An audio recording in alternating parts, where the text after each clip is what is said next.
persiapan Nataru untuk di Muria Raya atau ex Karesidenan Pati gitu ya.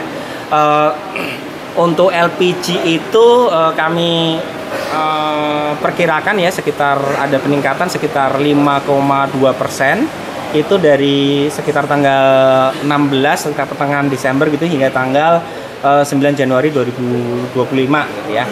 Kemudian untuk gasolin itu asumsi ada kenaikan sekitar 7%-an gitu ya, 7%-an. Kemudian untuk gasoil ada asumsi penurunan sekitar 3,9%. Yang jelas saat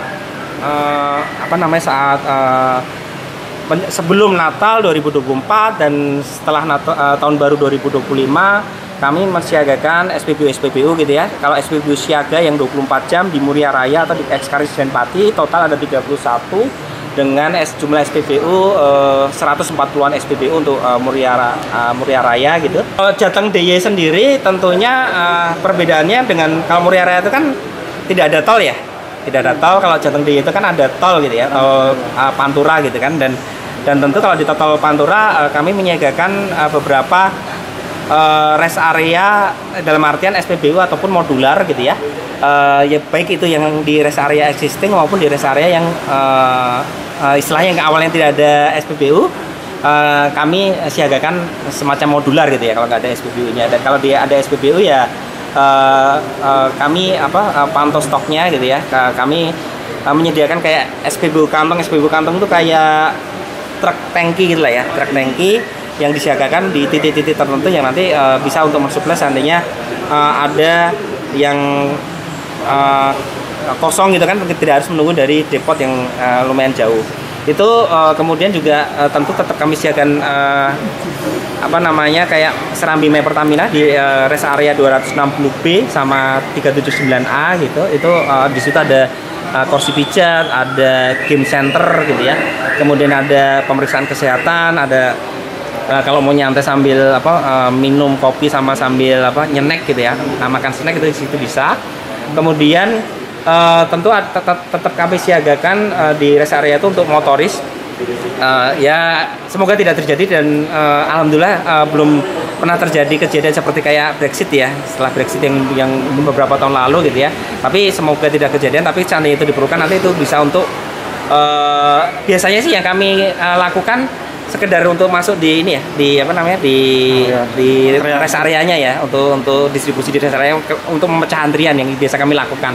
Tapi misal seandainya dibutuhkan, seandainya diizinkan kepolisian dan diizinkan pengelola jalan tol, tentu bisa digunakan ketika memang terjadi hal-hal yang tidak diinginkan. Tapi harapan tidak terjadi. Perayaan Nataru ini kan bersamaan dengan kondisi peringatan dari BMKG cuaca buruk di akhir-akhir ini di Jateng dan di sekitarnya ini. Ini bagaimana terkait antisipasi pengiriman BBM ke seperti Karimun Jawa dan lokasi-lokasi lain yang terdampak resiko banjir seperti bagaimana Pak antisipasi dari perayaan Nataru pada ini? Kami memetakan resiko-resiko ya, jadi untuk tempat-tempat bencana tentunya seandainya nanti terjadi, ya semoga tidak terjadi, tapi seandainya ada terjadi tentu nanti kita akan coba lihat nih, seandainya itu tidak bisa dijangkau dari suatu tempat misal ya, berarti bisa dari daerah lain. Misal contoh, seandainya dari Semarang nih, misal ada banjir yang menghalau di suatu tempat gitulah ya, untuk menuju ke katakanlah ke Kudus misal ya, bisa jadi nanti oh ya berarti harus dari Jawa Timur nih, kayak gitu. Ini contoh aja, contoh case-case tertentu. Kemudian juga kalau Karimun Jawa tadi sudah saya sebut, kita suplai lebih awal dan juga kita siagakan semacam stok tambahan kayak ya mirip SPBU kantong gitu lah ya di daerah sana gitu. Pak Brasto, jelang Nataru ini ada kegiatan Tera, ini maksud tujuannya seperti apa Pak?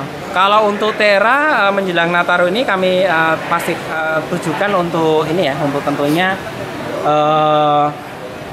memastikan layanan di SPBU itu bisa sesuai dengan kualitas, sesuai dengan kuantitas yang memang diharapkan. Yang jelas kalau Tera kuantitas ya, dari kita cek di bejana ukur gitu ya, 20 liter yang tentunya harapannya adalah sesuai dengan spesifikasi gitu ya, dan kami sudah melakukan berbagai sidak ke SPBU dan hingga saat ini masih rata-rata masih sesuai spesifikasi, hanya memang Yang kemarin aja yang di Jogja total ada 4 yang memang kemudian diberikan sanksi Pak.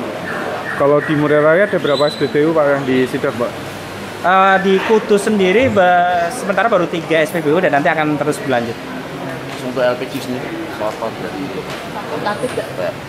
Tentu kalau fakultatif nanti kita akan koordinasikan dengan pemerintah daerah gitu ya. Kan kalau fakultatif ada estimasi, nanti akan ada permintaan dari pemerintah daerah, kita akan koordinasikan nanti tentu yang jelas Pertamina Patraniaga siap bersinergi dan juga akan memenuhi kebutuhan LPG, khususnya LPG 3 kg. Kalau rata-rata kenaikannya sampai berapa persen?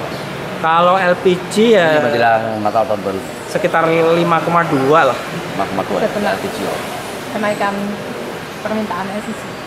Ya tentu karena kan ada libur ya, Ya. terus orang juga makan baik itu makan di rumah maupun di rumah makan ya. Pak Dosto, jamnya itu kan tanggal merah kan ya. Biasanya kalau pengiriman LPG tanggal merah itu antisipasinya seperti Pak. Biasanya kalau setelah libur panjang itu ada gejolak ya. Ada gejolak. Nah, LPG. Jadi memang biasanya kan dari SPBE ke agen itu kan biasanya dia libur di hari Minggu ya. Terus kalau untuk Natal di tanggal 25 kita tetap ada penyaluran dari SPBE ke agennya. Kalau agen ke Manggalan? Yang nanti tentunya ada agen siaga. Agen siaga itu yang tentunya dia nanti akan menyalurkan. Tentu pangkalannya juga ada pangkalan yang siaga, tapi ada juga ya pangkalan yang tutup. Nanti kan tentu ini ya tetap ada yang siaga dan nanti silahkan untuk konsumen yang jelas sih. Sebenarnya kan kalau LPG itu kan istilahnya habisnya lama ya, ya kan.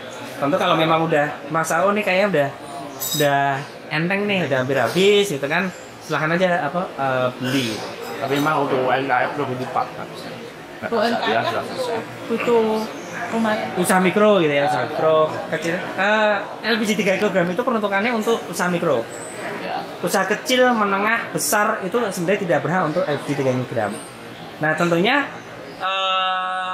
ya tadi tetap akan ada agen dan mangkal siaga, terutama Satata. Kemudian untuk LPG 3 kg yang tidak berhak untuk menggunakan LPG 3 kg itu berarti restoran, hotel, peternakan, perkebunan, tani tembakau, pertanian yang tidak mendapatkan paket konversi. Yang mendapat paket konversi kan petani kecil ya. Kemudian juga termasuk yang tidak boleh itu laundry, tidak tuh. Oh kan nggak boleh. Laundry tidak boleh Pak? Laundry nggak boleh pakai LPG 3 kg. Ada kan pengawasan. selama ini pengawasannya itu peraturan dari Kementerian SDM dan juga kalau pengawasan yang ditunjuk oleh pemerintah provinsi menjadi pengawas adalah sebagai koordinator adalah instansi yang membidangi masalah perdagangan dan tapi tentunya kami mendukung gitu ya seandainya memang dilakukan misal ya sidak-sidak ke teman-teman tapi kan yang berhak melakukan sidak kan tentu bukan Pertamina ya. Kalau Pertamina kan lebih ke lembaga penyalurnya sendiri.